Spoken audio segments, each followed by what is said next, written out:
I revere and respect Tony Dungy immensely. Immensely. I mean, I really do. A few years ago, I had him on the show. He called me out about my profanity, and it changed me because, like, man, I can't disappoint Tony Dungy. I have respect. He's right. He's called me out. He's confronted me head on like a man, challenged me as a man, and I had to adjust and change. And so I yesterday tweeted out that, like, hey, Tony, you can't be silent on this Bill Belichick deal. Tony Dungy is part of the Pro Football Hall of Fame selection process. Tony Dungy has yet to say a word about what transpired with Bill Belichick. He's got to come out and either defend the people that excluded Bill Belichick, and if he played a role in excluding Bill Belichick, he needs to come out and defend that. It can't. Silence is not golden here. And that's not comfortable for me to do, to challenge someone that I respect and revere, perhaps jeopardize our relationship, although I don't think it will, because Tony's a real man and he's a Christian man, and I'm calling him out respectfully. But if he played a role or participated in denying Bill Belichick first ballot induction into the Hall of Fame because of Spygate, because of Deflategate, because of some misguided view of, hey, we got to get other people in first, and of course Bill's going to make it. We need an explanation. It can't be silent. We talked about this yesterday on this show, like with Robert Kraft. When this news first broke, Robert Kraft should have been one of the first people running out there and saying, like, man, this is a travesty. This guy led our franchise for 2 decades, did an amazing job. He's the greatest coach ever. But it took Robert Kraft about 24 hours, 20 hours. He was not one of the first people out. And then yesterday, after we called him out, and perhaps others, but I'm only aware of this show and me calling him out, Robert Kraft released a statement. Do we have Kraft's statement? Yeah. Whatever perceptions may exist about any personal differences between Bill and me, I strongly believe Bill Belichick's record and body of work speak for themselves. This is Robert Kraft's statement. As head coach of the New England Patriots for more than 2 decades, he set the standard for on-field excellence, preparation, sustained success in free agency and the salary cap era of the National Football League. He is the greatest coach of all time. He unequivocally deserves to be a unanimous first ballot Pro Football Hall of Famer. We, me, this show, others, we smoke Robert Kraft out. He's put out a nice statement. I still contend that Robert Kraft, and I'm going to get there. Give me a second. I'm going to get there. But I still contend Robert Kraft is a part of the group that has smeared Bill Belichick over the past 1.5 to 2 years. And I believe that Robert Kraft, because of this selection process and the way it's been set up with the Pro Football Hall of Fame, he found himself in competition with Bill Belichick. And he worked behind the scenes, in my opinion, and according to people connected to Bill Belichick, that he worked against Bill Belichick. He used people such as Pablo Torre and Mike Florio to work behind the scenes, to this smear campaign, all this information coming out about Jordan Hudson and all that, and Pablo Torre just happens to be the source, that there's just been a behind-the-scenes whisper campaign about Bill Belichick. And look, Bill Belichick's brought some of it on himself with Jordan Hudson. I get it. But we can't go too far with this. This man was a brilliant NFL coach for 2 decades. Did he perhaps get into his late 60s and 70s and slow down? It happens to all of us. But we can't deny the first 2 decades, and I'll go further into that. But give me a second.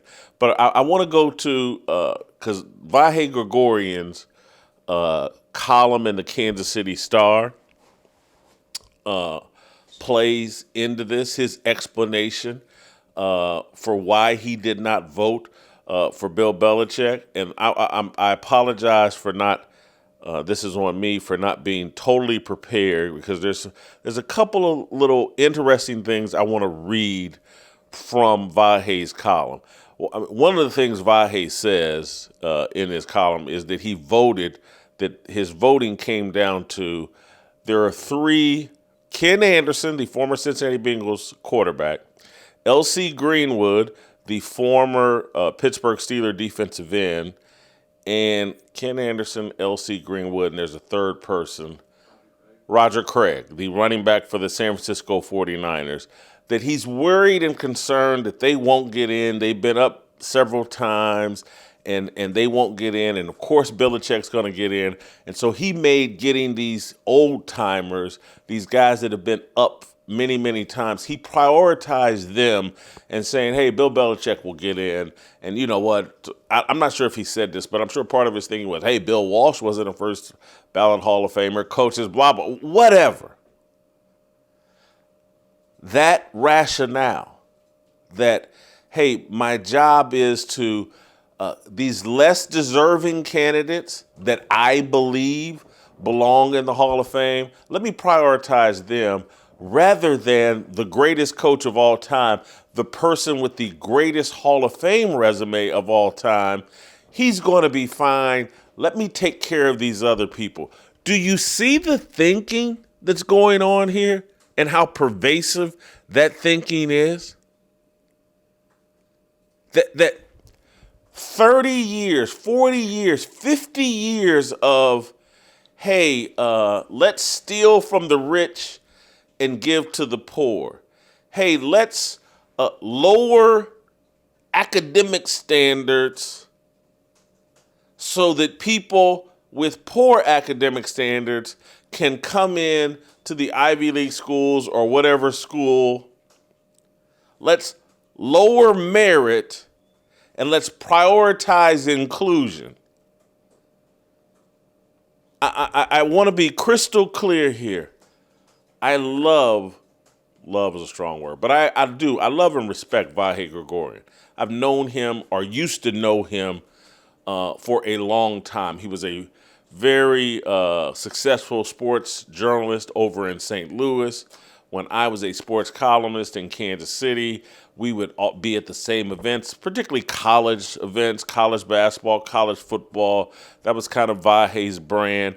And then after I left Kansas City in 2010, I'm not sure if, I think Vahe may have replaced me at the Kansas City Star in 2010 or 11. I'm not sure in which order Vahe got there. I know it was after I left, but he left the St. Louis Post-Dispatch, came over to Kansas City to be a sports columnist. And Vahe, I'm just a great guy, nice guy, awesome guy. Shouldn't be a Hall of Fame voter. Because Hall of Fame voters should be bad guys. Should be guys that are very, very comfortable when very, very entitled, hyper-masculine, occasionally dangerous, desperate men need to be told no. You don't want nice guys. You want big, dumb idiots like me. You want people that are like, hey, man, I don't care if you don't like me. I don't care if you threaten me. I don't care what you plan to do to me. It's my job to make the Pro Football Hall of Fame exclusive and only for the best of the best. And this isn't me. This is why I'm calling myself stupid, because I'm certainly not a tough guy. But I just someone that's like, I got a set of beliefs and I don't mind going into rooms and spaces, and particularly when I was younger, I was like, I don't mind being in environments where people that don't like me, people that are a danger to me, have a problem with me. I would write and say and do things in the Kansas City Star that would drive these Chiefs players crazy. And there was a conga line, a parade of different Chiefs players that all took their shots at me. And it's not because, I'm just telling you, I'm not saying I'm the toughest man on the block, but again, I was young and dumb, and I used to be really, really strong. But I just had a set of beliefs, like, as a person in the media, it's not my job for everybody to like me. I want everybody to deal with me, and I will deal with the fact that they would get angry, want to beat me up, try to jump on me. And look, I avoided some nasty situations. And again, I don't want to make it sound, I wasn't the only one. There are people smaller than me, bigger than me, white, black, whatever, that have the same personality as me. TJ Simers out at the Los Angeles Times. I think TJ's passed now, and he's a little bit older than me, old white dude. But he didn't care. And he would go into locker rooms with guys that hated him and wanted to beat him up, and he didn't care.